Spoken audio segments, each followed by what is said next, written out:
him too. He is bad news. What do you mean?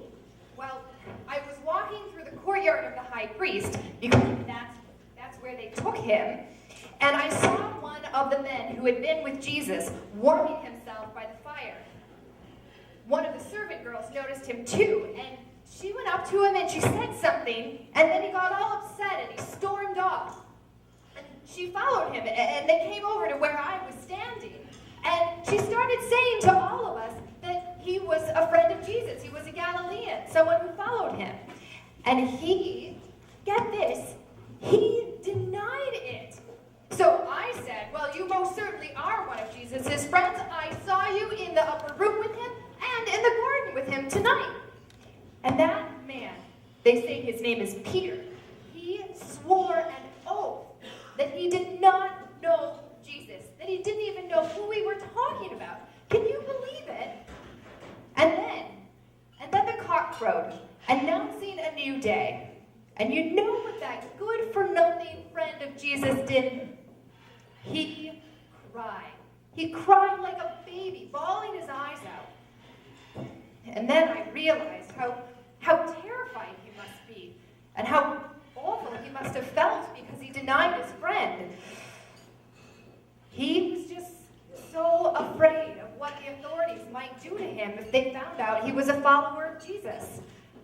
And then I became afraid for myself. I took the bread and the wine that I was carrying to give to Jesus, and I threw it on the ground and I ran away.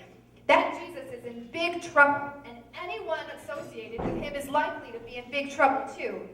So I don't want any part of him, and you better stay away from him too if you know what's good for you. But I feel so bad for him. Nobody wants to help him. Well, for good reason. But why wouldn't they? I'm going to go back there and try helping him. I suppose you're right. That man was so fearful and broken. I guess it's better to get in trouble than to live a life of fear and regret. I'll go get another loaf of bread. You grab some wine and we'll go back together, okay?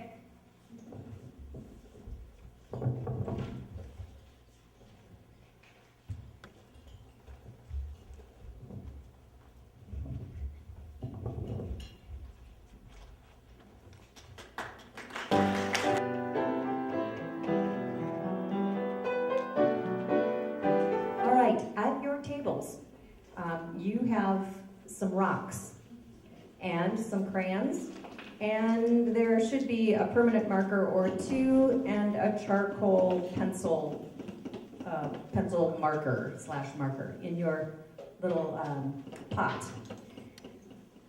I would invite you to take a rock. There should be one for everybody. Take a rock that you like there, and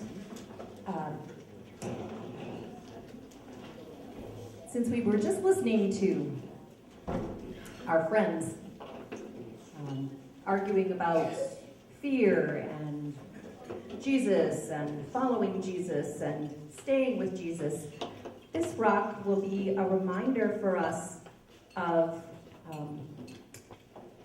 how we can be faithful, ways we can be faithful and put our fears to rest. So I would invite you to write a fear on the bottom of your rock, and that fear will be covered up by the cross, which you'll draw on the top of your rock, or however you wish to decorate that rock. And then take it home and put it in a place where you'll see it, or in a pocket where you'll feel it, or someplace where it will serve as a reminder to be faithful.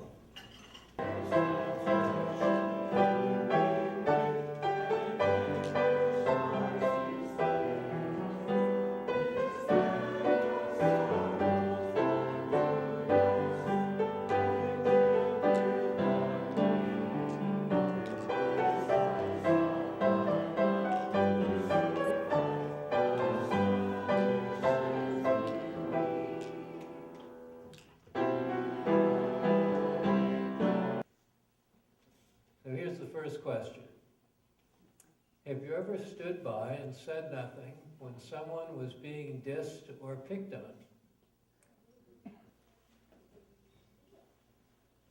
How do you think Jesus felt when Peter denied knowing him?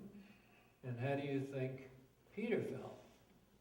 Now, the woman and the boy gave you some insight into this a little bit.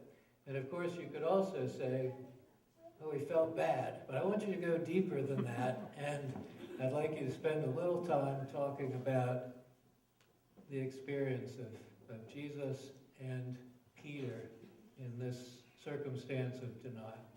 And what are some ways that we deny Jesus in our lives today? So spend just a couple of minutes talking about that.